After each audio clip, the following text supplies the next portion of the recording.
Buenas tardes a todos, gracias por atender el webinar de los miércoles. Hoy iniciamos, es el primer día de este 2022 con la presencia de la doctora Ana Elizabeth Torres Hernández. La doctora es investigadora del Instituto de Ciencias Aplicadas y Tecnología, ICAT, de la UNAM.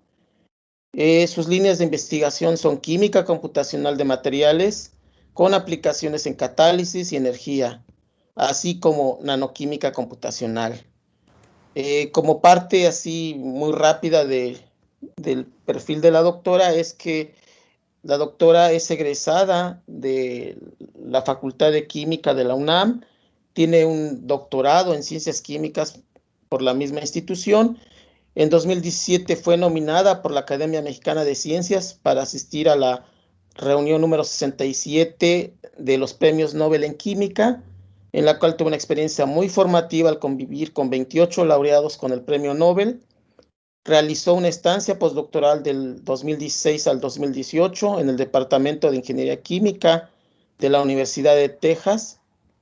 En 2018 fue nominada para el programa Rising Stars en Ingeniería Química del Instituto Tecnológico de Massachusetts. Realizó una estancia postdoctoral en el Centro de Investigación en Ciencias Aplicadas y Tecnología Avanzada, el IPN, en el 2019. La doctora es miembro del Sistema Nacional de Investigadores, nivel 1, y ha participado en actividades docentes en licenciatura y posgrado. Asimismo, ha participado en programas de mentoría de ciencia, tecnología, ingeniería, matemáticas, que está dirigido principalmente a niñas del nivel medio y medio superior. Muchas gracias, doctora, por acompañarnos, por aceptar la invitación y pues adelante con su plática. Gracias, doctor Alfredo Tlahuize, por esta invitación que me hace a presentar mi trabajo en la Universidad Autónoma de Nuevo León. Gracias por recibirme. Y pues miren, el día de hoy les voy a platicar un poco de las investigaciones que estamos desarrollando en mi grupo de química computacional. De lo que les hablaré el día de hoy es de química computacional para remediación ambiental y salud. Ese va a ser el enfoque que le voy a dar a la charla del día de hoy. Entonces, bueno, pues para entrar en el tema, ¿sí? Primero abordaré la sección que tiene que ver con materiales multimetálicos con aplicaciones catalíticas para remediación del aire. Y bueno, si me queda un poco de tiempo, les platicaré sobre el estudio que estamos haciendo de rutas de fragmentación de fármacos utilizados en el tratamiento de la infección por SARS-CoV-2. En cuanto a los materiales multimetálicos con aplicaciones catalíticas para remediación del aire, pues este es un tema de interés desde hace varias décadas, ya que se ha incrementado en un 52% las emisiones de gases invernadero. Es el pronóstico que se tiene para 2050. Entonces, pues esto también conllevará el incremento de la temperatura mundial promedio por encima de los 2 grados centígrados. Todo esto, pues, los gases contaminantes que contribuyen a este efecto del calentamiento global, algunos de ellos, pues, son como el monóxido de carbono, que además, pues, es un gas venenoso, tóxico, ¿sí? Y entonces, cuando entra en contacto con algunas otras moléculas, pues, genera el CO2. También tenemos los óxidos de nitrógeno, ¿verdad? Que, pues, también, reaccionan en la atmósfera para destruir la capa de ozono. Y bueno, pues en la emisión, una de las formas en que se contribuye grandemente esta contaminación ambiental, pues a través de las emisiones de los vehículos a combustión de diésel y gasolina. Entonces, los gases contaminantes, principalmente a los que enfocaremos nuestra atención, es el monóxido de carbono. Por supuesto, también hay otros como hidrocarburos y óxidos de nitrógeno. Ahora, ¿qué se ha hecho? Bueno, desde a finales de la década anterior, lo que se implementó fue la utilización de los convertidores catalíticos en los autos. Entonces, bueno, aquí les muestro, ¿sí? Esta investigación que estamos realizando es con un enfoque en materiales para aplicaciones tecnológicas. Entonces, la aplicación tecnológica es hacia catalizadores para nuevos convertidores catalíticos. El convertidor catalítico es un dispositivo que se va a estar formado por un soporte cerámico, ¿sí? Por materiales como cordierita sintética. Después tenemos un revestimiento a este soporte cerámico con óxidos inorgánicos y el catalizador metálico, que es en el que nos vamos a enfocar. Este va a estar compuesto por nanopartículas de distintos metales, principalmente platino, paladio y rodio. Ahora, el rodio va a estar participando en las reacciones, es utilizado para catalizar las reacciones de reducción de los óxidos de nitrógeno. En cambio, platino y paladio van a participar en las reacciones de oxidación catalítica de CO e hidrocarburos. Entonces, nos vamos a enfocar en esta reacción, que es la reacción de monóxido de carbono con oxígeno para formar CO2. Entonces, el objetivo es que este gas que se emite, más bien que no se emita al ambiente, este gas que proviene de la combustión, y que pase por este dispositivo, reacciona con oxígeno y se forme CO2, que si bien es un gas contaminante, pero ya no es un gas tóxico. Entonces, bueno, pues esto es lo que se ha estado utilizando en los últimos años. Sin embargo, el paladio pues es un recurso no renovable, de manera que en los últimos 10 años ha estado incrementándose el precio de este metal. Así también ha habido una fluctuación de este precio y la producción ha decaído. Lo que se busca es sustituir este metal por otro que sea más activo en reacciones de oxidación catalítica, que tenga un menor costo, aunque no lo crean, oro es más barato que paladio, y además pues que sea un metal que su producción sea mucho mayor, de manera que todavía sea un metal abundante para algunos años, al menos para esta aplicación.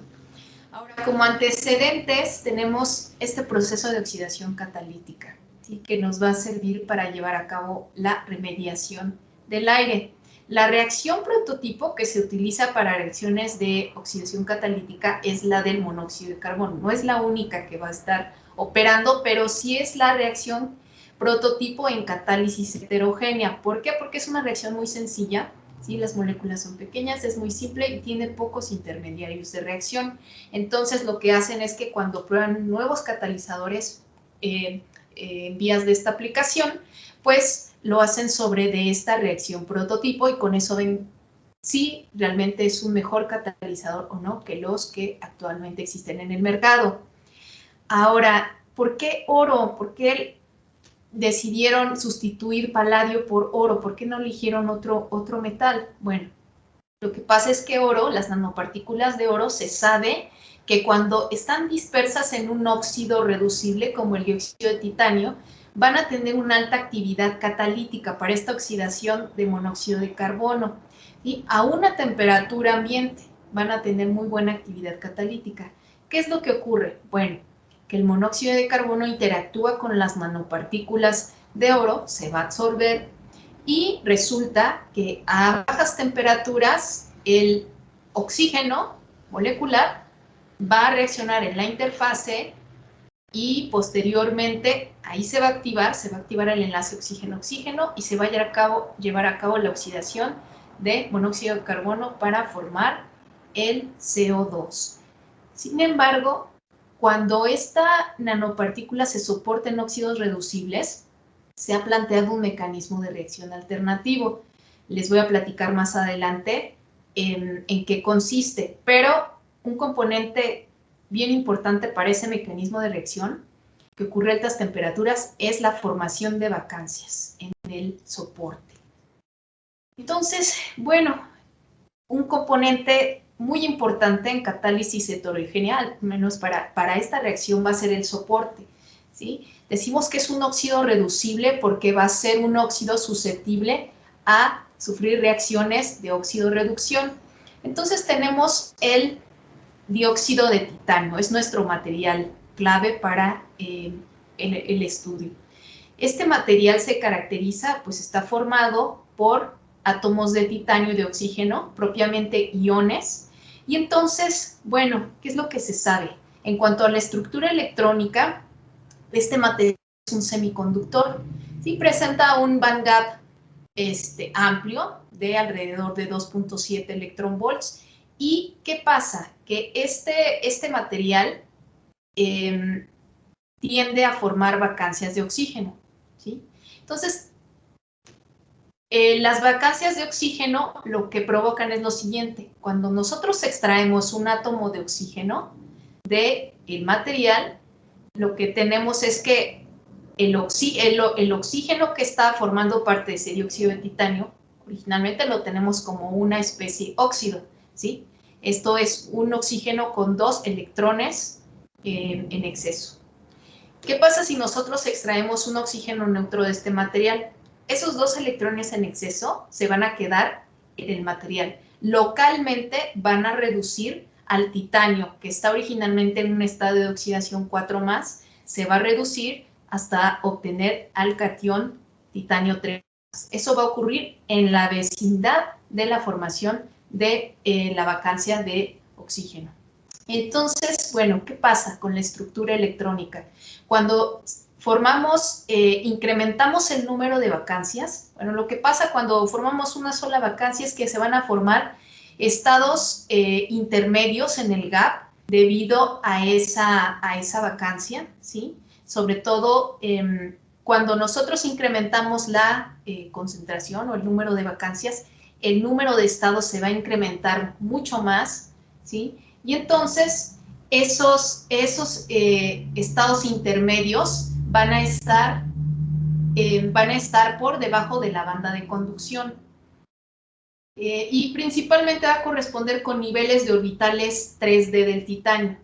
Entonces, cuando nosotros removemos ese oxígeno para generar la vacancia, va a haber este exceso de electrones que va a hacer que el titanio pues se reduzca. Se puede ver aquí en el análisis de cargas de Bader para una superficie de dióxido de titanio. Ahora, va a haber una localización electrónica del defecto y eso lo podemos ver aquí en este mapeo de la densidad de estados.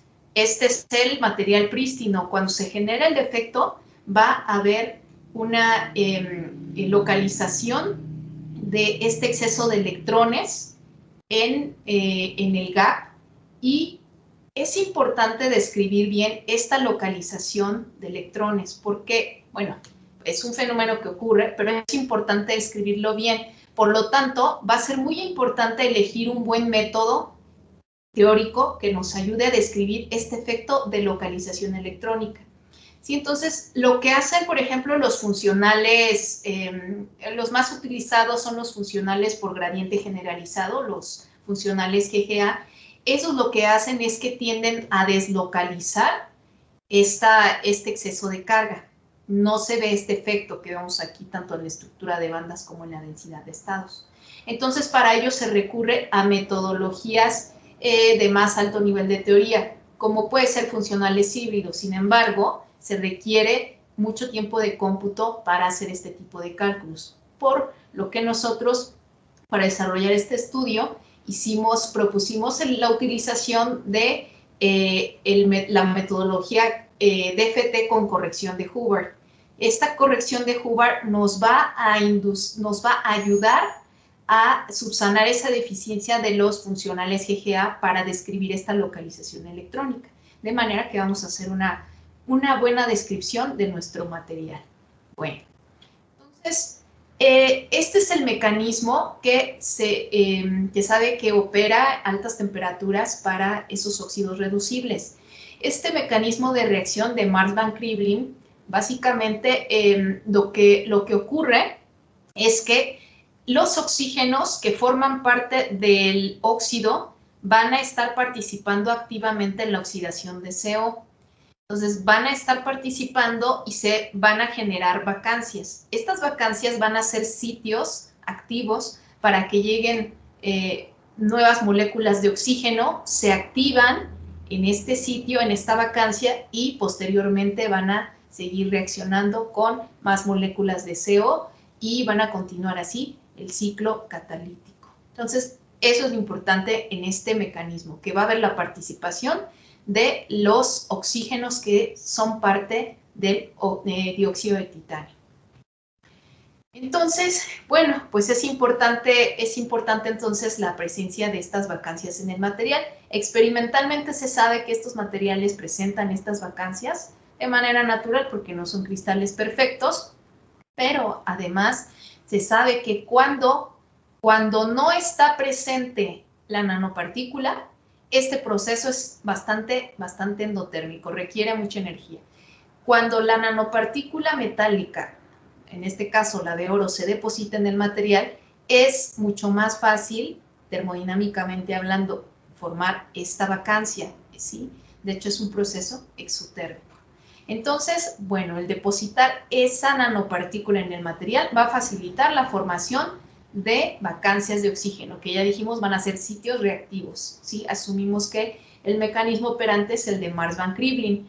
Ahora, una vez que tenemos estos sitios, pues van a ser sitios susceptibles de activar oxígeno. ¿Y qué va a pasar? Pues que un monóxido de carbono absorbido en la nanopartícula va a poder reaccionar en la interfase con esas moléculas de oxígeno activadas. Entonces, bueno, ¿dónde viene, digamos, la innovación?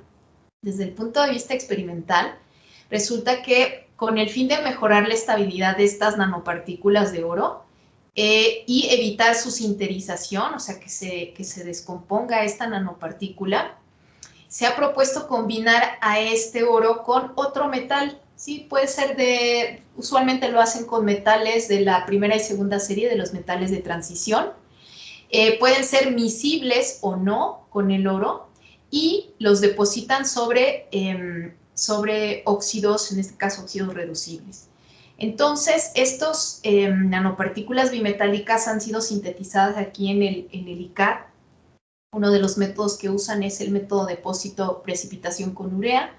Y resulta que han encontrado que algunos de estos catalizadores mejoran sus propiedades físico-químicas, su actividad catalítica, e incluso superan a las nanopartículas de oro, que se sabe que son las más activas para llevar a cabo la oxidación catalítica de CO. Entonces, a esto pues se le conoce como efecto sinérgico.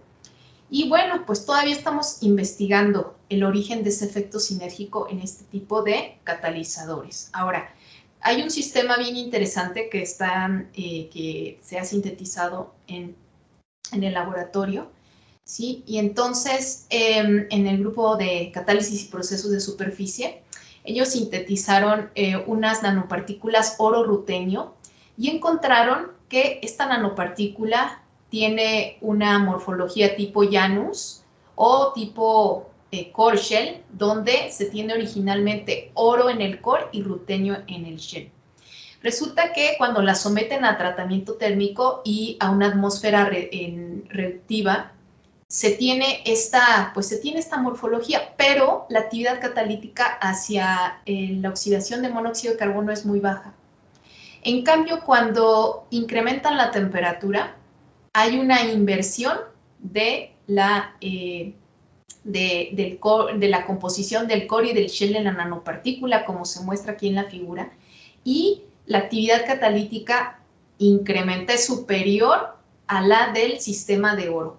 Entonces, eso es muy interesante desde el punto de vista de diseño de catalizadores. Es muy importante este resultado, porque pues eso no es fácil de encontrar este tipo de materiales. Entonces, bueno, la idea es complementar este estudio experimental con cálculos teóricos con el fin de determinar la estructura electrónica de este tipo de sistemas, de nanopartículas soportadas. Asimismo, estudiar el mecanismo de reacción, conocer el mecanismo de reacción de oxidación de monóxido de carbono, sobre todo en la nanopartícula más activa. Ahora, lo que se propone es que va a haber un efecto de confinamiento en rutenio, dado que rutenio está en el core y oro en el shell. Pensamos que hay un efecto de confinamiento en rutenio, Y esto puede actuar en dos direcciones, o bien sobre el oro, confiriéndole capacidad de activar oxígeno, porque el oro no es bueno activando oxígeno. Sí absorbe monóxido de carbono, pero no es bueno activando oxígeno. O posiblemente sobre el soporte. Posiblemente lo que hace es mejorar las propiedades catalíticas para activar oxígeno a través del mecanismo del Marsban Krivlin. Y pues también nos interesa estudiar la estructura electrónica en esta interfase metal-soporte y propiedades de absorción de monóxido de carbono y oxígeno. Para eso, pues estamos realizando una investigación computacional que nos va a permitir analizar de manera sistemática las propiedades electrónicas de estos materiales, los mecanismos de reacción y también definir descriptores de reactividad química. Entonces, esto para este tipo de reacciones que les he comentado.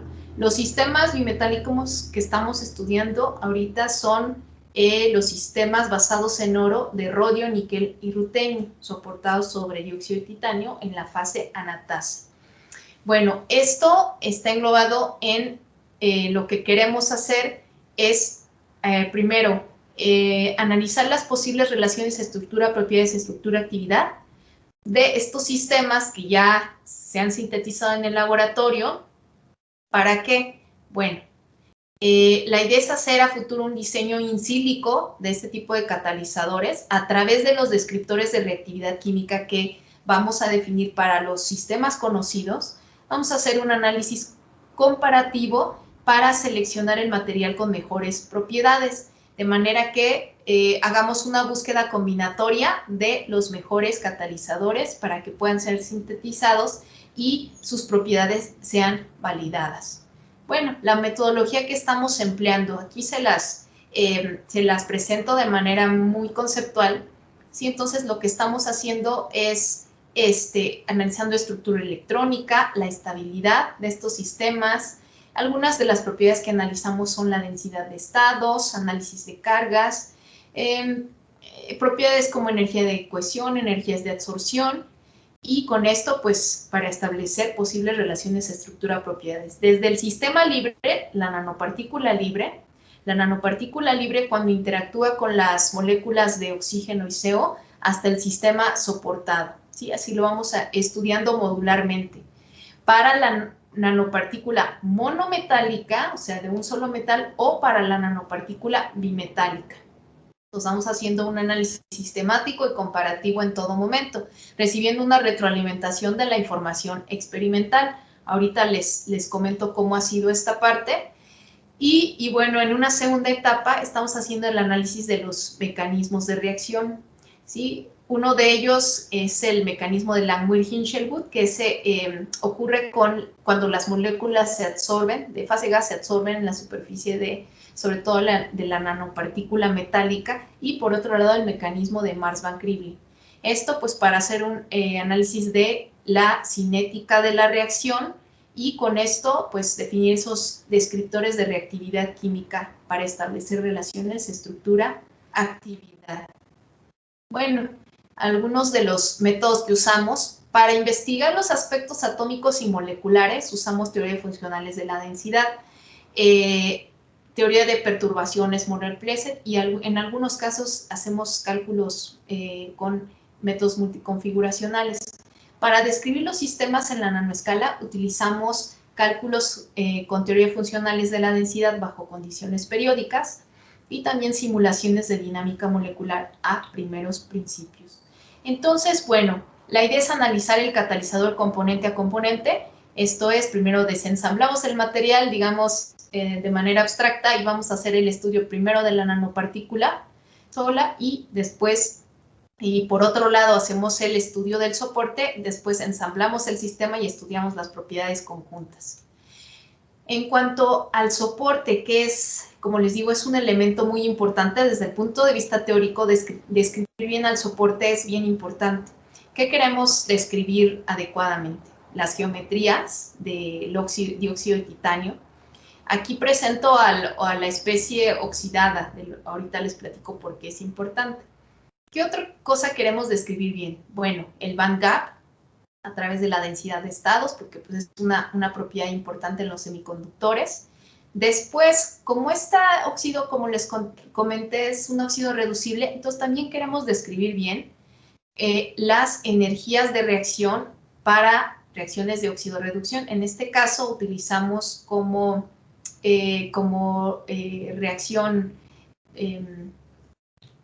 reacción que nos ayudará a estudiar esta propiedad, la reducción de óxido de titanio. De manera que el dióxido de titanio en presencia de hidrógeno va a formar la especie oxidada más agua, ¿sí? Entonces lo que queríamos describir son tres cosas: geometría, propiedades electrónicas y energías redox. Usualmente en la mayor parte de artículos lo que describen bien son las primeras dos. En las terceras prácticamente no se enfocan para el dióxido de titanio anatasa. ¿Sí? Entonces es algo que es importante, es muy importante porque, como les digo, es como opera el catalizador. Entonces es importante también enfocarse en describir bien esa propiedad. Bueno, entonces hicimos cálculos de optimización de geometría, cálculo de propiedades electrónicas. Para esto utilizamos el software VASP en paralelo en la supercomputadora y pues otros programas de acceso libre tanto para construir los materiales, el modelo de los materiales, como para hacer análisis de resultados. Entonces, bueno, pues primero hicimos el análisis de la celda unitaria de dióxido de titanio.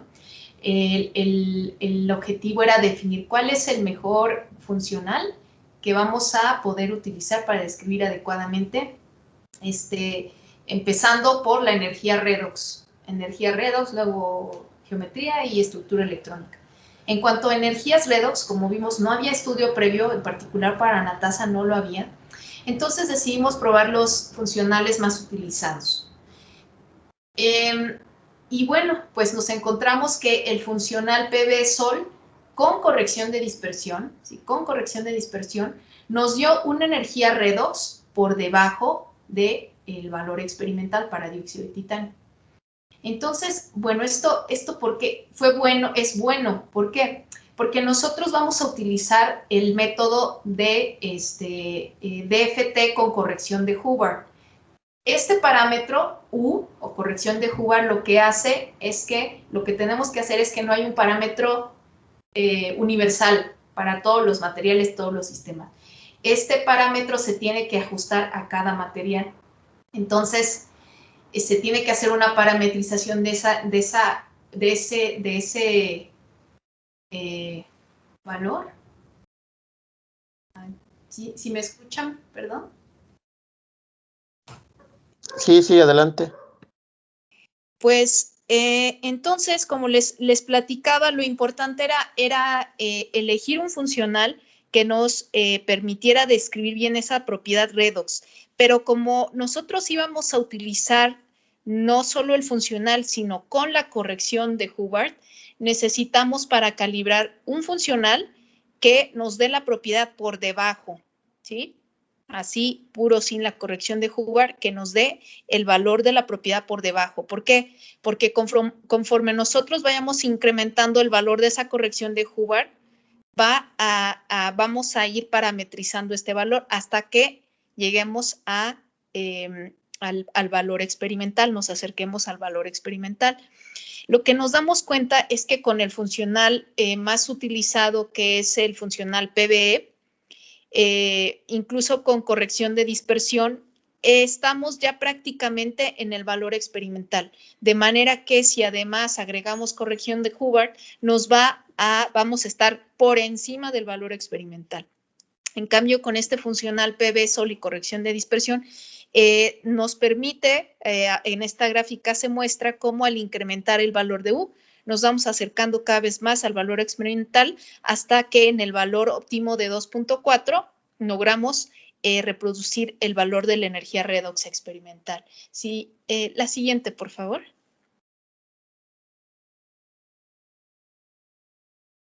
Entonces, bueno, lo que les muestro aquí es que una vez que nosotros ya elegimos al funcional y además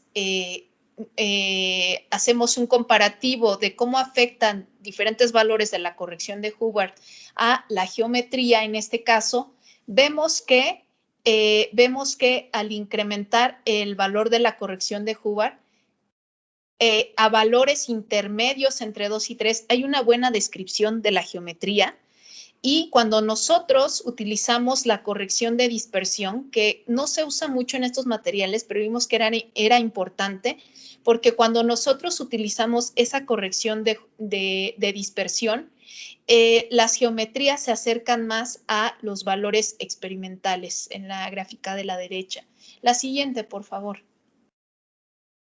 Ahora, en cuanto a eso, en cuanto a geometría, ahora, en este caso, en cuanto a propiedades electrónicas, en la diapositiva, me parece que en la anterior, se muestra la estructura de bandas de estos dos materiales, el dióxido de titanio y el trióxido de titanio. El trióxido de titanio es un semiconductor con un gap muy pequeño, entonces es un reto describir bien ese gap, de manera que teníamos que elegir un funcional, además con una corrección de Hubbard que nos describiera bien a ambos óxidos. La siguiente, por favor. Cuando hicimos el análisis de propiedades electrónicas, vemos que aquí se muestra que cuando a valores, bueno, primero, otra vez, con corrección de dispersión se obtienen valores más cercanos a la energía redox experimental y encontramos que a un valor de corrección de Hubbard de U igual a 3, hay una buena descripción en general de todas las propiedades que les mencioné anteriormente, ¿sí? Entonces, bueno, pues los resultados importantes que resalto de este tipo de material para los que van a modelar dióxido de titanio fase anatasa, es importante considerar calibrar el valor de la corrección de Hubbard en los óxidos de titanio para una propiedad de reactividad química en aplicaciones en catálisis. También el valor que nosotros recomendamos es a partir de U igual a 3, utilizando el funcional PV-Sol y la corrección de dispersión de 3BJ. En las diapositivas anteriores, por ahí está la referencia, ahí tenemos el artículo Open Access, donde pueden incluso descargar ya las estructuras optimizadas, están a disposición de todos. La siguiente, por favor. Entonces, bueno, pues ya que describimos bien a la celda unitaria de nuestro material, ahora lo que queríamos ver es construir con esta celda unitaria una superficie y de dióxido de titanio que nos va a servir para depositar a la nanopartícula, pero pues además todavía nos falta estudiar la formación de defectos en esta superficie, entonces decidimos estudiar las vacancias de oxígeno y el dopaje con átomos de transición, que también se hace aquí en el laboratorio. La siguiente, por favor. Entonces, aquí les muestro la superficie que construimos.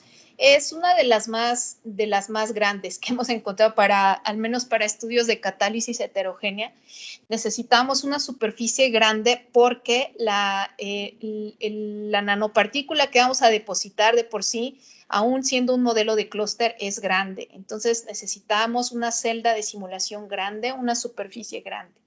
Entonces, bueno, construimos este modelo de superficie de 2x2 y alrededor más de, creo que son 7 capas. Entonces, decidimos estudiar las vacancias, diferentes vacancias, analizamos la energética de manera que la vacancia superficial en la posición 1 es la que mayormente se va a estar formando. La siguiente, por favor. Bueno, después analizamos el dopaje con átomos de transición. En particular, en el laboratorio estaban dopando con cobalto y con itrio. Les había dado buenos resultados en catálisis. Entonces decidimos estudiar primero estos materiales, que no había información previa en la literatura sobre esto. Sobre cobalto sí, pero con itrio no. Entonces, hicimos el dopaje en el primer caso, en la primera figura que se muestra allá arriba es el dopaje sustitucional y en la segunda es el dopaje intersticial. Entonces, bueno, aquí hay un reto adicional. Cuando incorporamos un átomo de transición, ese átomo de transición debe llevar también se debe describir a través de la corrección de Hubbard. Entonces, el problema que teníamos con esto es que, nuevamente, habría que calibrar la corrección de Hubbard para ese átomo de transición. Y luego, ¿en base a qué propiedad lo calibramos? Entonces, se nos ocurrió proponer lo siguiente, ¿sí? Entonces, bueno, ¿qué propiedad conocemos sobre átomos de transición? Nosotros conocemos en la diapositiva anterior, nosotros conocemos del átomo de transición, de las tablas de espectroscopía, conocemos cuál es la diferencia entre el estado de baja y alta multiplicidad. Entonces, contra eso calibramos nuestra corrección de Hubbard. De manera que, por ejemplo, para el átomo de cobalto, al átomo le gusta estar con una multiplicidad de spin de quintuplete, mientras que al litrio le gusta estar como doblete. Entonces, nosotros calibramos esta corrección frente a esta propiedad. Y luego, ya en la siguiente diapositiva, por favor, encontramos pues que para cobalto era un valor de 0, mientras que para itrio un valor de 2 nos describía bien esta propiedad. De manera que utilizamos estos valores y calculamos las energías de formación para el dopaje sustitucional e intersticial. En ambos casos encontramos que el dopaje intersticial, que es el que se muestra en la primera figura, es el que se favorece. Ahora, encontramos que dependiendo, bueno, más bien para el caso de cobalto, en el dopaje intersticial tiene un estado de alto spin. E itrio también, aunque prácticamente puede presentar, su estado de alto spin está cuasi degenerado con el estado de bajo spin. Pero ambos van a estar en un estado de alto spin, lo cual es particularmente especial para cobalto porque esto explicaría el ferromagnetismo que presentan este tipo de materiales cuando se dopan con cobalto. La siguiente, por favor. Y luego, pues además vimos qué efecto tiene el estar cambiando este valor de corrección de Hubbard en el mapeo de propiedades como lo es la diferencia de la densidad de cargas. Entonces aquí vimos que cuando nosotros utilizamos la corrección de Hubbard que obtenemos de calibrar frente a la diferencia energética entre el estado de alto y bajo spin, encontramos una mayor localización electrónica, lo cual es bueno para describir esta propiedad, tanto para cobalto como para itrio. ¿Sí? La siguiente, por favor.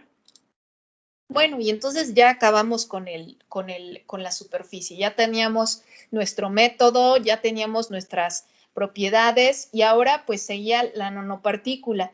Entonces, bueno, primero decidimos estudiar a la monometálica y bueno, para esto nos ayudamos de las imágenes obtenidas por microscopía electrónica de transmisión. Con esto construimos los modelos de nanopartícula. En particular, vimos que las geometrías dominantes son la de cuboctaedro trunco. La siguiente, por favor.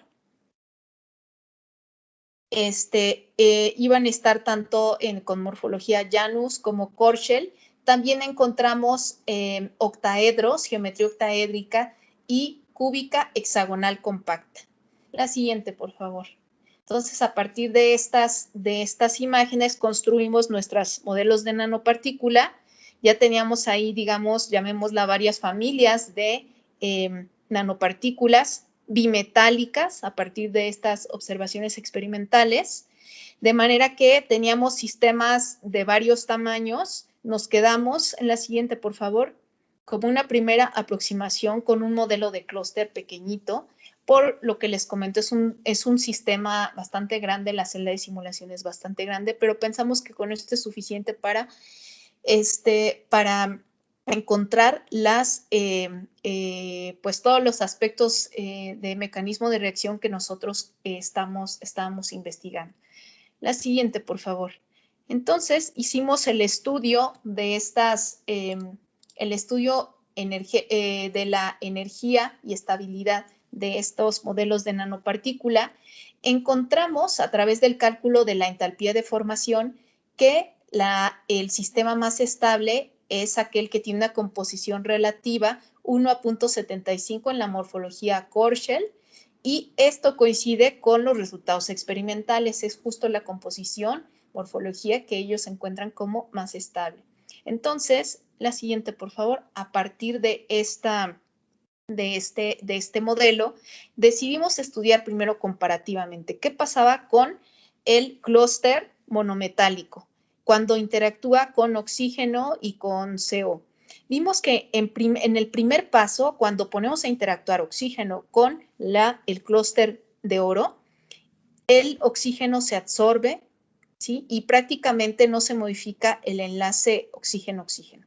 En cambio, cuando este se absorbe a rutenio, va a haber una absorción disociativa, ¿sí? Simplemente se rompe, esa molécula se rompe en el clúster de rutenio. La siguiente, por favor. Ahora, ¿qué pasa si combinamos ambos, rutenio y oro, ya en nuestro modelo de nanopartícula? Primero vemos que encontramos varios modos de absorción que pueden estar ahí participando. Se favorece el primero que aparece ahí, donde tenemos a la molécula de oxígeno disociada en la fase de rutenio. Luego también así pues vimos su propiedad electrónica. Una de las que se estudia para este tipo de catalizadores es el promedio de la banda D, ¿sí? La banda D asociada pues con el metal. Entonces, el promedio de la banda D, vimos cuál era la correlación contra la energía de absorción. Vemos que este promedio de la banda D está en un valor intermedio para la partícula bimetálica, está entre el del oro y del rutenio. Y pues así también la energía de absorción. La siguiente, por favor. Ahora, es muy utilizado para estudiar este tipo de catalizadores en fase heterogénea, modelos de escalamiento lineal. ¿Cuál es la situación? Que si nosotros queremos hacer un análisis sistemático de muchos materiales, pensemos varias combinaciones de nanopartículas bimetálicas, ¿sí? Y en fase heterogénea, ¿qué es lo que no queremos hacer? Lo que no se quisiera hacer es tener que estudiar el mecanismo completo y calcular de manera explícita las energías de activación o barreras de reacción. ¿Por qué? Porque eso es muy exhaustivo, ¿sí? Entonces, ¿qué es lo que se pretende al establecer relaciones de escalamiento lineal? Es bueno, a ver, por ejemplo, en este esquema, ¿qué tal que calculamos una energía de reacción? O sea, una entalpía de reacción, por ejemplo. Y ¿qué hacemos? Vemos si esta correlaciona frente a la energía de activación, si tiene una correlación lineal. De manera que vamos a obtener una ecuación lineal donde, a partir de conocer únicamente la energía de reacción, podamos determinar esa energía de activación que no queremos calcular. Y estas son muy populares les digo, en catálisis heterogénea, pero si asumimos que el mecanismo de reacción que está ocurriendo en todos nuestros catalizadores bimetálicos es el mismo. Ahora, la siguiente diapositiva, por favor. Lo que nosotros encontramos, al menos para el modelo de nanopartícula libre, es que, bueno, cuando hicimos el primer paso de oxidación de monóxido de carbono, va a aparecer un intermediario tipo peréster, ese que coloco ahí, que denoto como intermediario tipo peréster. En algunos artículos, en varios, le llaman intermediario tipo carbonato, de manera errónea. Sí se forma carbonato como una especie secundaria para este tipo de catalizadores. En la reacción sí se llega a formar carbonato, pero ese intermediario es intermediario tipo peréster. La reactividad química de este tipo peréster es muy peculiar. Nada tiene que ver con el carbonato, que es muy estable. El peréster es bastante reactivo. Sí, esta especie peréster es bastante reactiva. ¿Y dónde se refleja eso? Vemos que al haber este tipo de intermediario, la barrera de reacción es muy baja, ¿sí? De tan solo 10 kilocalorías por mol. Es muy, muy baja esa barrera de reacción cuando se lleva a cabo en oro esta reacción de oxidación catalítica. La siguiente, por favor. Ahora, ¿qué pasa en el caso de rutenio? Para el sistema de rutenio. Cuando nosotros hacemos la misma reacción, en lugar de encontrar ese intermediario tipo peréster, vamos a encontrar inmediatamente una absorción disociativa de la molécula de oxígeno. Oxígeno se rompe y a lo mejor podríamos pensar, ok, pues ya está roto, está más fácil que reaccione y que oxide al monóxido de carbono. Sin embargo, esto no es así y eso se refleja en la altura de la barrera de reacción, ¿sí? Que es de 35 kilocalorías por mol, mucho más, que excede por 25 kilocalorías por mol la de oro. Entonces, ¿qué es lo que ocurre aquí? Bueno, lo que pasa es que este oxígeno que está aquí anclado, este óxido que está anclado al rutenio, pues le gusta estar más con rutenio y es más fácil, más difícil que oxide a monóxido de carbono. Ahora, la siguiente, por favor. Entonces, ¿qué pasa ahora en la bimetálica? ¿Qué es lo que encontramos? Bueno, encontramos dos diferentes modos de absorción para las moléculas reactivas. Uno de ellos, muy interesante, el que está en azul, nos da una barrera de reacción que ya es comparable a la de oro. No es más baja que oro, pero ya es comparable. Recordemos que no estamos incorporando el soporte todavía, ¿sí? Pero eso nos da un indicio de que, bueno, vamos por buen camino en encontrando qué es lo que está ocurriendo en este sistema bimetálico, ¿sí? Ahora, lo que sí definitivamente no hay en este tipo de sistema es el intermediario tipo Perester, de manera que el mecanismo de reacción no va a ser igual para oro que para el sistema bimetálico o el de rutenio, por lo que el utilizar estos modelos de escalamiento lineal no nos va a ser de utilidad. La siguiente, por favor. Entonces, bueno, ahora nos queda ya el sistema completo. Justo ya estamos haciendo ese tipo de análisis, ¿sí? Entonces, estamos en eso. Ahora sí los dejo que en suspenso porque pronto vamos a tener ya los resultados al respecto y de los mecanismos para nuestros diferentes sistemas. Y pues, por lo pronto, voy a hablarles del siguiente proyecto que estamos desarrollando, que es sobre rutas de fragmentación de fármacos utilizados en el tratamiento de la infección por SARS-CoV-2. Bueno, la siguiente, por favor. Es muy evidente la motivación detrás de esto, ¿verdad? En estos tiempos, pues no tendríamos que justificar por qué es importante estudiar esto. Ahora, ¿en qué contexto lo estamos estudiando? Bueno, pues resulta que tanto el virus activo puede estar de forma no infecciosa en las heces de pacientes que son portadores de la enfermedad, y esto puede llegar al sistema de alcantarillado, pero también los fármacos utilizados para el tratamiento van a estar presentes ahí en las aguas, en el efluente de las aguas residuales. La siguiente, por favor. Entonces, bueno, aquí también el grupo de catálisis y procesos de superficie, hay varios investigadores que están realizando investigación en este sentido, donde están haciendo un monitoreo, ¿sí? Primero, cuantificación de los fármacos más utilizados para el tratamiento por esta enfermedad. Están haciendo una cuantificación en las aguas residuales que provienen de hospitales y de varios sitios en la Ciudad de México y zona metropolitana, con el objetivo de ver qué tanto correlaciona la presencia, la concentración y presencia de esos fármacos con pues los picos de la pandemia, con qué tantos enfermos activos, bueno, qué tantas personas con el virus están pues en ese momento. Entonces se está haciendo un monitoreo pues constante tanto del virus como la cuantificación de esos fármacos. La siguiente, por favor. Nosotros estamos estudiando dentro de los fármacos, algunos de ellos son la dexametasona y la ivermectina, que son muy utilizadas para este tratamiento. En particular con dexametasona se ha visto que reduce la mortalidad de una tercera parte para pacientes hospitalizados por COVID-19 que han sido conectados a respiradores. Algunas personas lo utilizan como tratamiento, no debieran, ¿verdad? ¿No? Pero lo utilizan así como si fueran aspirinas, ¿no? Pero lo interesante es que, bueno, este proyecto es un reto desde el sentido de la cuantificación hasta de estos fármacos y pues todo es un reto para los investigadores desde la toma de muestras. Yo le digo, es que la toma de muestras es es un riesgo tremendo, ¿no? Y bueno, lo están haciendo. La siguiente, por favor.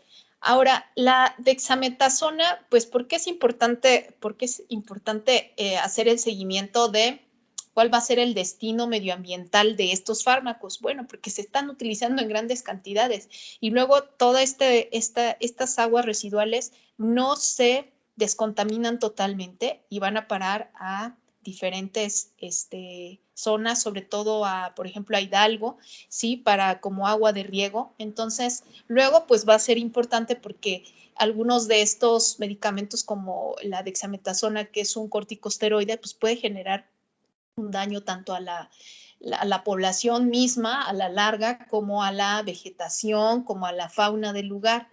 Entonces, bueno, este medicamento se usa para tratar la inflamación, alergias. El siguiente, por favor.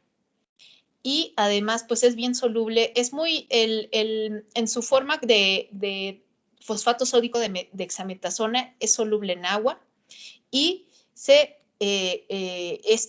fármaco, la idea es, bueno, va a estar en un medio bastante complejo, aguas residuales. Entonces, no va a estar la molécula completa, no necesariamente.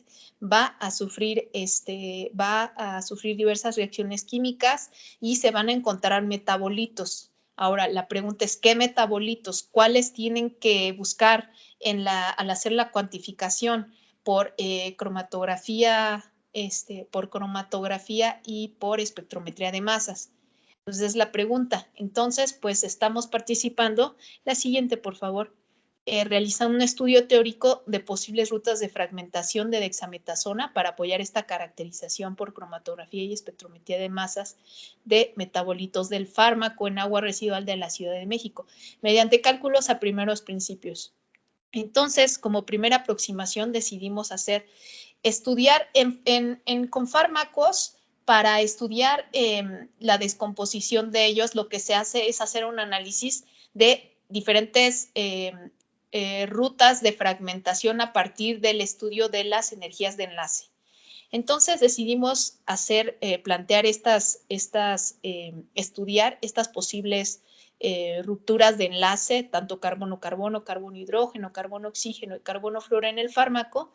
Para ello utilizamos el funcional M062X y un conjunto de base triple Z. Adicionamos un modelo de disolvente continuo para incluir el agua. Sabemos que es un medio muy complejo, ¿sí? Y que igual, va a haber demasiadas sustancias y sobre todo componentes ahí biológicos en esas aguas residuales, pero bueno, como una primera aproximación, utilizamos el software Gaussian 16 y calculamos entalpía de reacción para determinar posibles rutas de fragmentación e identificar sitios activos. La siguiente, por favor. Bueno, este es nuestro personaje principal, la dexametasona. Molécula de dexametasona tiene 4 anillos principales, como se muestra en esta imagen. En la siguiente, por favor. Al hacer simplemente un mapeo de los orbitales moleculares, encontramos que hay una localización de los lóbulos del orbital HOMO en los anillos AIB, lo cual puede ser un indicio de que este es un sitio reactivo nucleofílico. Bueno, ahora les recuerdo, estos anillos A y B, ya nos está diciendo, esto es una primera pista, ¿no? Luego, la siguiente, por favor. Después hicimos análisis de energías de enlace. Como se puede ver aquí en la figura, estudiamos todos los posibles rompimientos de enlace, ¿sí? Simplemente analizamos energías de enlace para todos los grupos que están en la periferia de estos anillos, que pudieran ser potencialmente reactivos para fragmentaciones. Y todos ellos que muestro ahí en los círculos son posibles sitios susceptibles de fragmentaciones. Entonces, en base al cálculo de energías de enlace. La siguiente, por favor. Ahora, bueno, además de esto, ya una vez que dijimos, bueno, ya tenemos indicadores de por dónde van a estar los sitios activos. Lo que decidimos es estudiar posibles rutas de fragmentación también en base a la siguiente, por favor. Algunas determinaciones que se habían hecho previamente para este fármaco también en aguas residuales, ¿sí? Y en aguas tratadas. Se ha encontrado estos posibles metabolitos, ¿sí? Entonces, la siguiente, por favor. Nosotros decidimos estudiar diferentes rutas, ¿sí? Diferentes rutas que nos van a conducir a esos metabolitos identificados.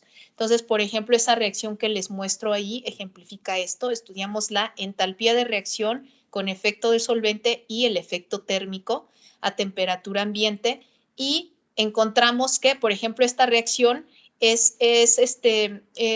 su energética permitiría explicar que sí se lleve a cabo esta reacción, esta ruta de fragmentación. Y pues ya detectamos con esa flecha denoto la posición en la que se va a estar hidroxilando ese producto de descomposición de la dexametasona.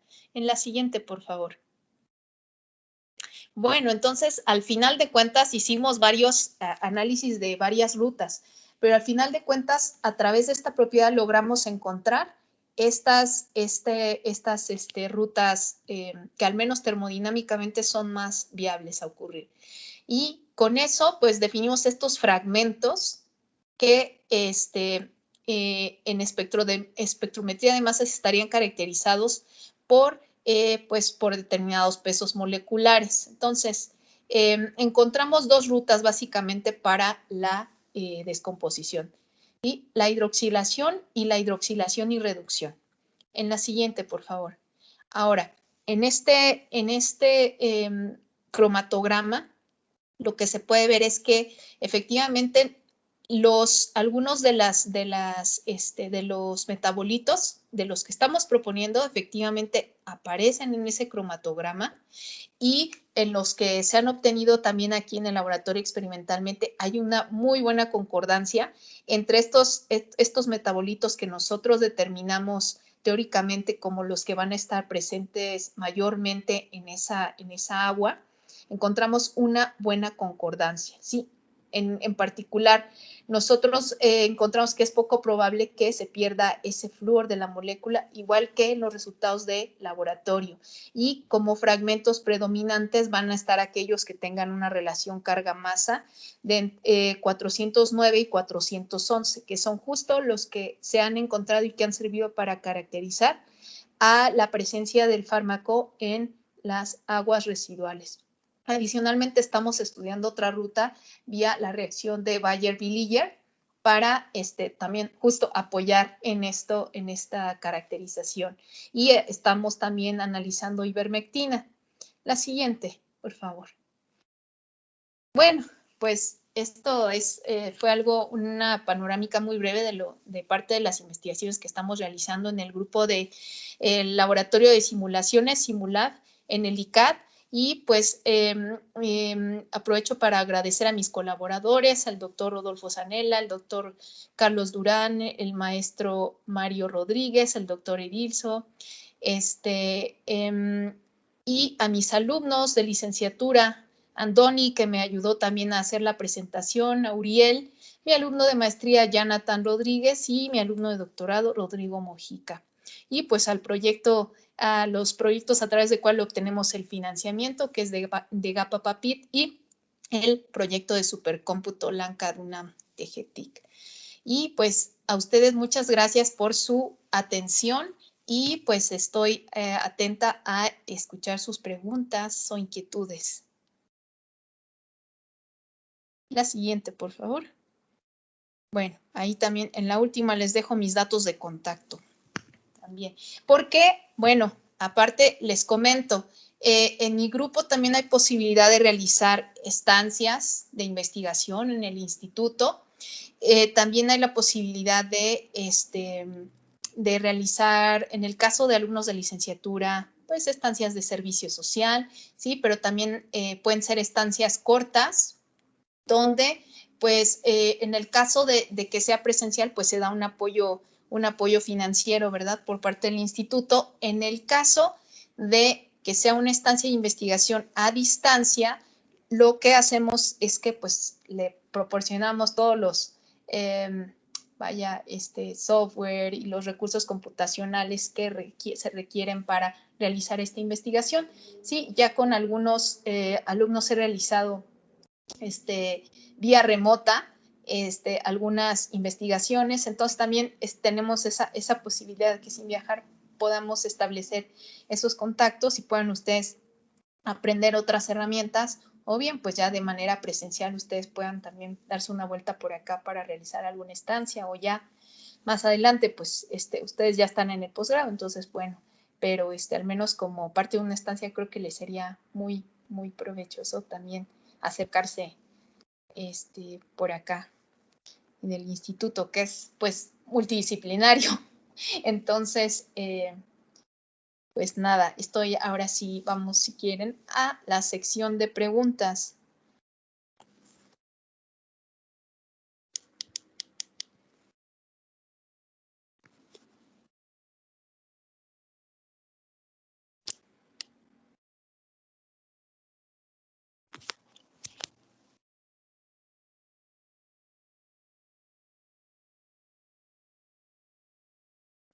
Muchas gracias, doctora, por su presentación. Los alumnos que quieran participar pueden levantar la mano para hacerle preguntas a la doctora Ana Torres. Adelante.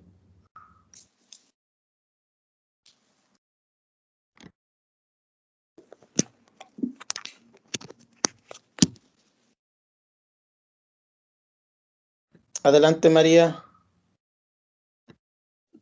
Buenas tardes, doctora. Buenas tardes, María. Me ha parecido muy interesante su presentación, sobre todo su trabajo enfocado a esta parte de la contaminación. Y quería preguntarle respecto a lo que estaba trabajando, que es con el dióxido de titanio, poniéndole oro. A lo que entiendo, lo que trata de hacer es que sea más reactivo para que pueda, me imagino, disociar lo que es el CO2. Ok, mira, lo que se pretende es, se sabe que el oro depositado sobre o soportado sobre dióxido de titanio es muy activo.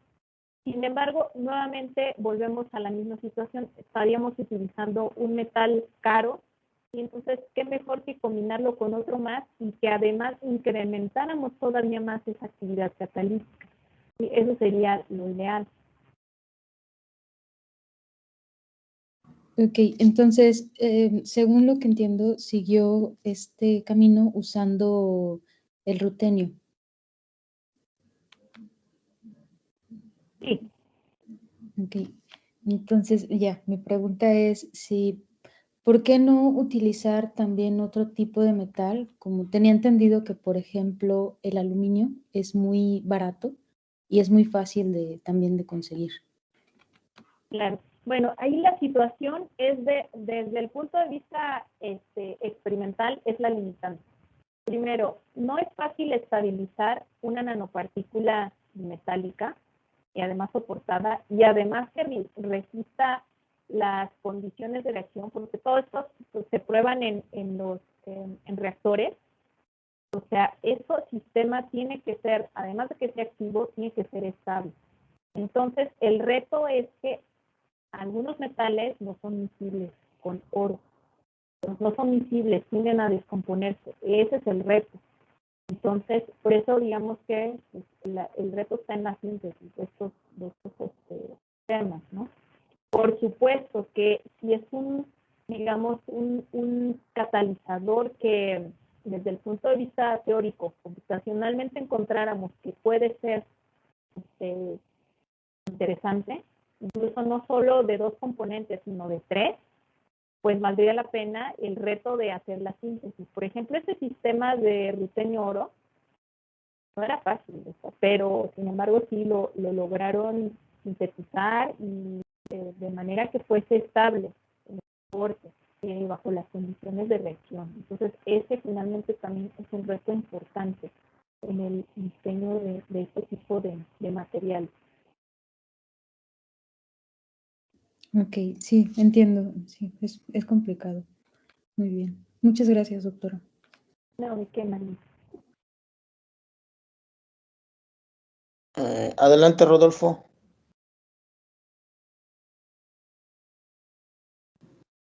Sí, buenas tardes, doctora, y buenas tardes a todos. Buenas tardes, Rodolfo. Yo tengo varias preguntitas. Primero, tratar de catalizar para la reacción del CO, ¿por qué se busca que se forme el CO2? ¿El CO2 también pues es como un contaminante o por qué se busca ese CO2? Claro. No, lo que pasa es que el CO es no solo contaminante, sino es tóxico. Ese no lo puedes liberar al ambiente así, simplemente no. O sea, va a ser tóxico, además de contaminante. CO2 sí es contaminante, pero es menos tóxico. Ahora, esta no es una reacción prototipo, o sea, es la que se prueba en cualquier nuevo catalizador. Es la reacción prototipo. Pero lo que tú buscas es que el catalizador no solo lleve a cabo esta oxidación catalítica, sino además que oxide otras componentes que van a estar ahí, otros gases contaminantes, ¿sí? Otros compuestos orgánicos volátiles, que también lleva a cabo la oxidación catalítica de otros gases contaminantes. ¿Sí? Ahora, porque como comentas, ¿no? Bueno, CO2 y después eso no se podría a lo mejor descomponer a otra cosa. Bueno, al menos ahorita, como funcionan los convertidores catalíticos, hasta ahí llega su función. Ya no vas a liberar el gas tóxico, sino nada más el gas contaminante. Okay. Y todavía queda el otro problema, que pues, ¿cómo queda resuelto parcialmente? Bueno, los autos híbridos. O ya, más aún, los autos eléctricos. Ahí también hago investigación en materiales para baterías recargables del futuro. También es otra línea, ¿no? Dentro de, pues, para justamente ya no generar estos gases contaminantes, pues vamos a materiales para baterías recargables, ¿no? Ok, muy bien. Sí, tienes. Bueno, también esta otra duda. En el dióxido de titanio, ¿cómo es que se forman estas vacancias de oxígeno? No me queda muy claro cómo se forman estas vacancias. Ok, ya, de por sí, en el óxido de titanio, en la fase, por ejemplo, la fase anatasa, generalmente para hacer la catálisis, se puede usar una fase pura o se pueden usar fases combinadas. Mayoritariamente vas a encontrar que se utiliza los materiales comerciales, tienen una fase que es prácticamente 70%, más de 70% anatasa, y luego una pequeña fase de rutil. Entonces, este material no es un sistema cristalino puro de efectos, no. Para comenzar, ese sistema cuando lo preparas para hacer el depósito de la nanopartícula, ya va a tener efectos inherentes, uno de ellos la vacancia de oxígeno, porque así es ya el material. Pero luego, más aún, cuando tú soportas a la nanopartícula bimetálica, te va a facilitar la formación de estas vacancias de oxígeno. Para activar ese catalizador, primero lo sometes a un tratamiento térmico en una atmósfera reducida. Entonces, sobre todo en este tratamiento térmico, se van a formar vacancias de oxígeno, ¿sí? Simplemente el oxígeno que está en la red sale, se forma oxígeno molecular, y ya está, ¿no? Después, ya cuando tienes, ya, entonces este sería el mecanismo. Ahora, estas vacancias de oxígeno se ha visto que están, te digo, más presentes en el sistema donde tienes nanopartículas que donde no tienes nanopartículas. Pero es bueno, hace más activo hasta cierto punto al catalizador, ¿sí? Ok. Y por ejemplo, aquí no se le acaban los oxígenos al dióxido de titanio en la catálisis, en estar reaccionando, ¿no se le acaban los oxígenos? No, porque, bueno, cuando lleva a cabo la catálisis, lo que pasa es que tú alimentas al catalizador, una vez que tienes al catalizador preparado, ¿qué es lo que le vas a alimentar en fase gas? Monóxido de carbono y oxígeno. Entonces, si bien ya el material va a tener vacancias, pero este oxígeno molecular va a tender a irse a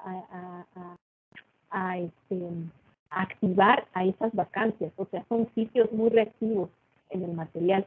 Y como se va a activar, van a generar, se va a regenerar se van a ocupar esas vacancias por el oxígeno molecular que estás inyectando a tu sistema. ¿Sí? O sea, Ok, muy bien. todo el Sí. tiempo estás incorporando. Sí, perdón.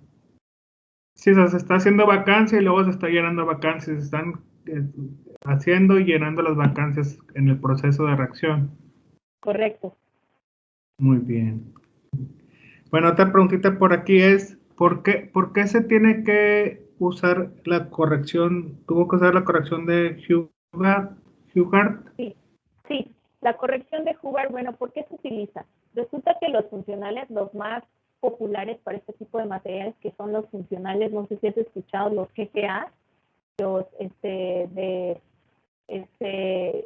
aproximación de gradiente generalizado, como el funcional PBE, ¿no? Así es. Son los que más se usan. Ahora, ¿cuál es el déficit? ¿Dónde está el problema de estos funcionales? Es que presentan el error de autointeracción entre electrones, ¿sí? Este error de autointeracción entre electrones, que ya es parte de cómo se construyó el funcional, lo que hace es que tú quieres que cuando se genera una vacancia, ¿sí? Cuando haya una localización del exceso de electrones local en el sitio de la vacancia, ¿sí? Entonces, tiene que haber una localización electrónica en el material. Lo tienes que ver, por ejemplo, cuando haces el mapeo de la densidad de carga, ¿sí? Lo tienes que ver en la densidad de estados. Tiene que presentarse como un estado en el gap intermedio debido a ese defecto. ¿Qué pasa? Que por ese error de autointeracción lo que hace este funcional es deslocalizar esa carga en todo el material. Entonces tú ya no vas a ver ese efecto de localización de carga. Entonces ya no vas a poder describir bien lo que está ocurriendo en ese material, en este catalizador. Entonces, ¿cómo se hace para subsanar esto? Una, o te vas así hacia funcionales con un mayor nivel de teoría, por ejemplo, funcionales híbridos que ya no van a tener este problema. La situación es que estos funcionales híbridos, los cálculos son bastante costosos para este tipo de sistemas que son muy grandes. Son imprácticos, o sea, no son, un solo cálculo te puede tomar un mes o más de un mes. Entonces no puedes trabajar con además requieres muchos recursos computacionales, o sea, requieres más procesadores, requieres más nodos, entonces pues no. Entonces el justo medio es utilizar la corrección de Hubbard. Esta va a introducir lo que se conoce como repulsión coulombica de sitio entre electrones y un término de intercambio que lo va a aplicar al potencial efectivo. Y esto va a remediar de alguna manera el error de autointeracción que tiene el funcional SGA. Entonces te va a ayudar justamente a que se dé ese efecto de localización de la carga. La ventaja es que prácticamente el tiempo de cómputo contra GGA es muy similar. Y entonces, pues eso hace factible que hagas estudios así temáticos más sobre la parte de mecanística que no podrías hacer con los funcionales híbridos. Bueno, o al menos que tuviéramos una mejor supercomputadora. Pero de momento, pues no. Incluso en supercomputadoras que son bastante potentes, no es viable hacer utilizar estos métodos para hacer este análisis. Ok, y aquí se utilizó, o sea, como que se utiliza primero una calibración, ¿verdad? Correcto. Sí. Y la idea es que encuentres qué valor de esa corrección vas a usar. Como te digo, este valor, primero, no lo puedes saber de tablas, nada. Si tienes la suerte que ya lo tienen estudiado para tu material y para la propiedad que tú quieres, ya la hiciste. Pero si no, ¿qué te queda hacer? Calibrarlo frente a las propiedades que a ti te interesan para tu material. Incluso si cambias de fase y dices, bueno, ahora voy a estudiar utilo, la corrección de Hubbard que tienes para anatasa no te va a servir. Okay. ¿Sí? Tienes que recalibrarlo frente a propiedades. Ahora, lo que sí nosotros decimos es importante calibrarlo frente a la propiedad que te interesa, en este caso, como vamos a estudiar reactividad química, la energía real. Y ya hicimos el estudio, o sea, al menos para aplicaciones en catálisis, se puede usar el valor que nosotros utilizamos, el funcional, y pues la superficie que ya tenemos construida. Se puede usar como primer punto de partida para que a partir de eso se hagan ya estudios de catálisis heterogénea. Ok. Y entonces, ahí había un parámetro que decía U igual a 3, era la calibración. ¿Esta U qué representa? Esa U es esa corrección de Hubbard y vale 3. En este caso nosotros encontramos como un valor óptimo para describir geometría, estructura electrónica y energía alrededor, ese valor. Ese es el que recomendamos utilizar, U igual a 3, para titanio. Esa corrección de Hubbard solo se aplica en titanio. Oxígeno no requiere esa corrección, solamente titanio, porque este efecto de localización electrónica se va a dar sobre el metal, sobre el titanio. No, oxígeno no tiene problema. Entonces, nada más para titanio. Sí. Ok, muy bien. Muchas gracias. Bueno, tengo por aquí otra preguntita que sería, si entendí bien, se hizo el cálculo por separado del dióxido de titanio y de las nanopartículas bimetálicas, y luego se hacía un escalamiento lineal, pero entonces no se va a hacer para las propiedades en conjunto, no se va a hacer el estudio, el cálculo del sistema completo. Ok, a ver, lo que hicimos es, digamos, ahorita la fase en la que estamos es que ya hicimos construimos el soporte, las nanopartículas libres, los modelos de nanopartícula libre. Nosotros, la crítica es no podemos usar modelos de escalamiento lineal, no lo podemos usar porque los mecanismos de reacción son diferentes para el sistema bimetálico que para el sistema monometálico, son diferentes, entonces no podremos usar esas relaciones de escalamiento lineal así para nuestro sistema. Entonces, ya estamos haciendo el estudio del sistema compuesto, o sea, la nanopartícula sobre el soporte, ya lo estamos haciendo. Esos resultados todavía ya los tenemos ahí enviados, todavía no se publica, pero yo espero en una próxima charla pues ya estar platicando de los resultados que hemos encontrado para el sistema completo. Ok, eso se va a hacer el estudio completo, pero entonces, para algún estudio diferente, ¿se puede aplicar ese sistema de escalamiento lineal para no tener que hacer el cálculo completo? Digo, del sistema completo. Lo mismo, depende de qué reacción estés estudiando. Depende. Que estés muy seguro que el mecanismo de reacción que opera en ese sistema es el mismo para todos.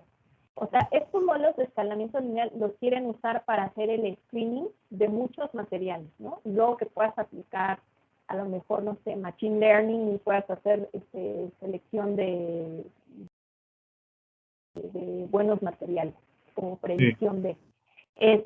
Ahora, siempre y cuando estés seguro que el mecanismo de reacción es el mismo.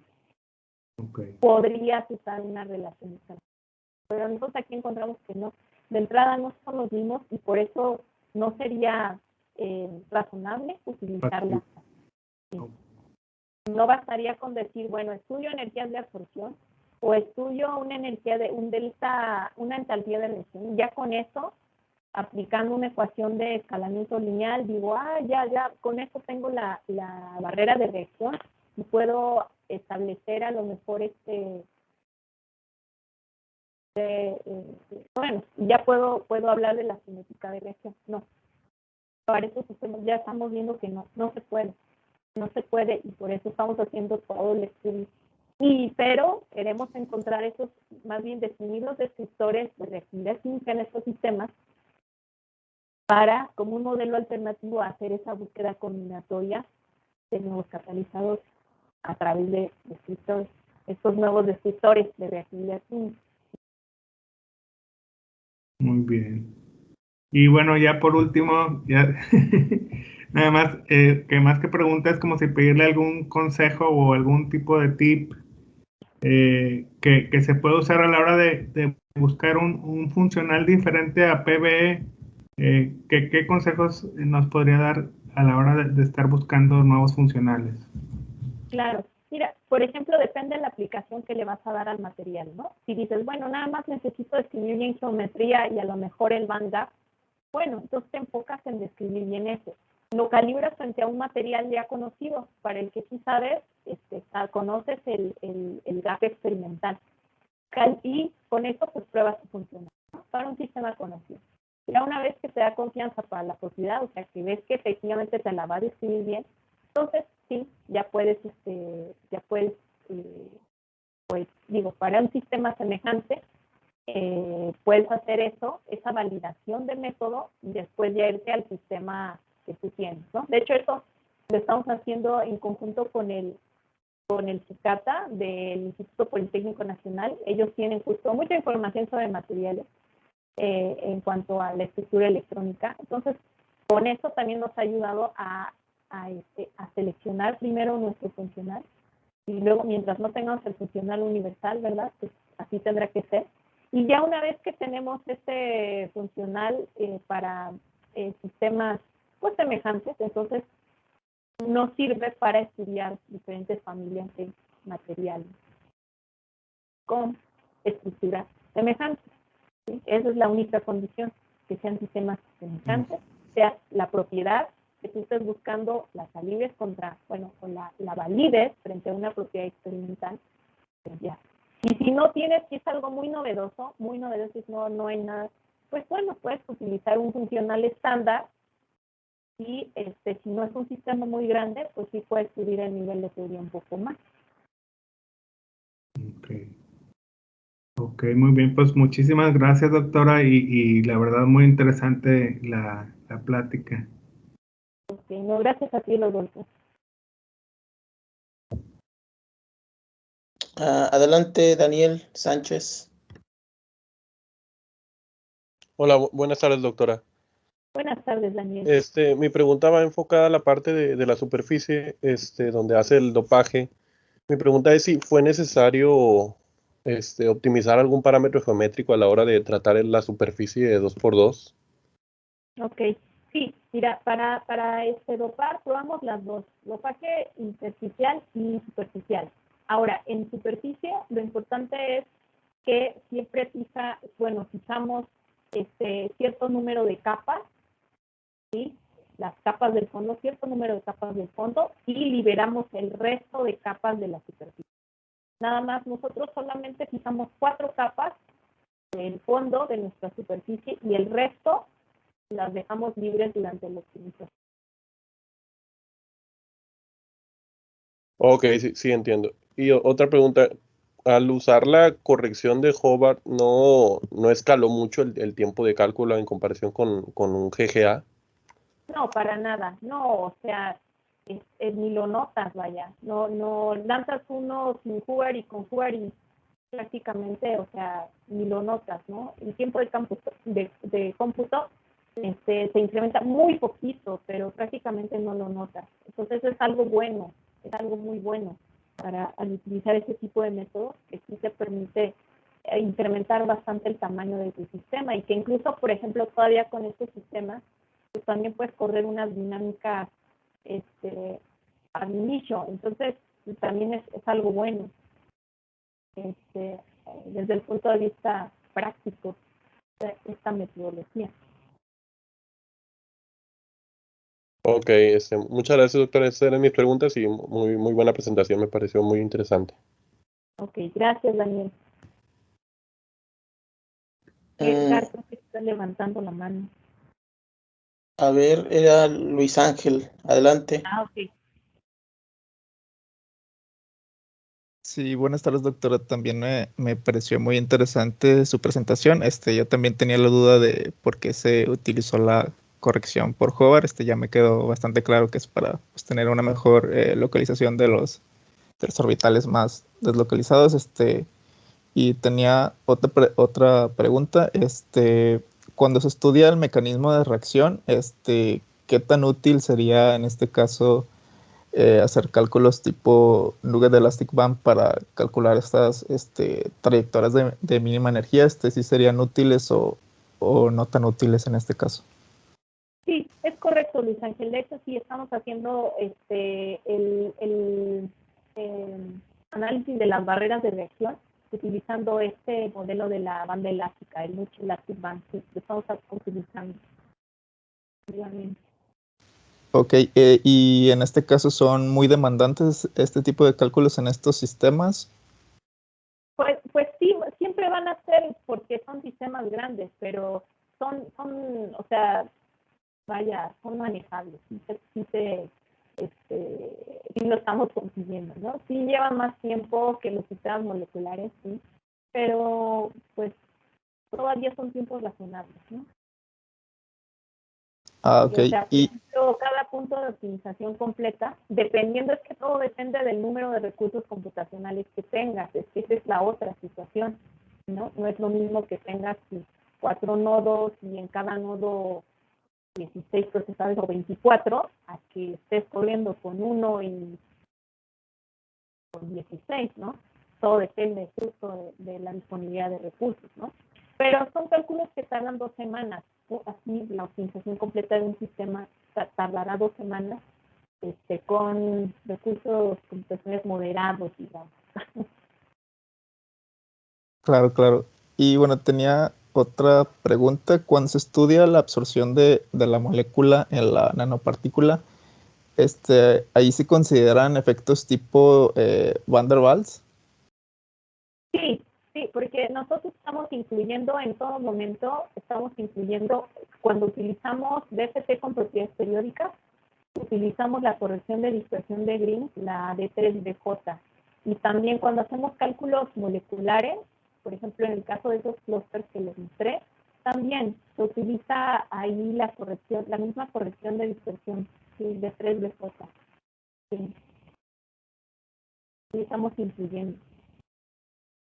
Ok, bueno, muchas gracias, muy interesante su presentación. Gracias. Ok. Gracias, Luis Ángel.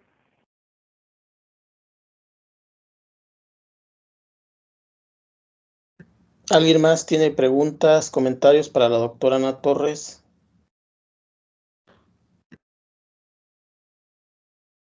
Adelante, Iram. Buenas tardes. Mi pregunta es acerca de el empate entre todo lo de la simulación y los métodos de síntesis. Actualmente estoy empezando con este tema de lo multidisciplinario. Entonces, he estado experimentando algunos detalles en cuanto a empatar todo esto. En su experiencia, o no sé si podría haber alguna recomendación de cómo facilitar el trabajo entre estas dos áreas. Claro. Bueno, lo primero es la comunicación, ¿no? Que siempre haya buena comunicación entre el grupo experimental y el grupo teórico. Debe haber una buena comunicación. ¿Por qué? Por ejemplo, nosotros siempre vamos de la mano desde, por ejemplo, la geometría, ¿no? Dependiendo del metal también cambia la geometría, entonces es muy bueno tener la retroalimentación del grupo experimental.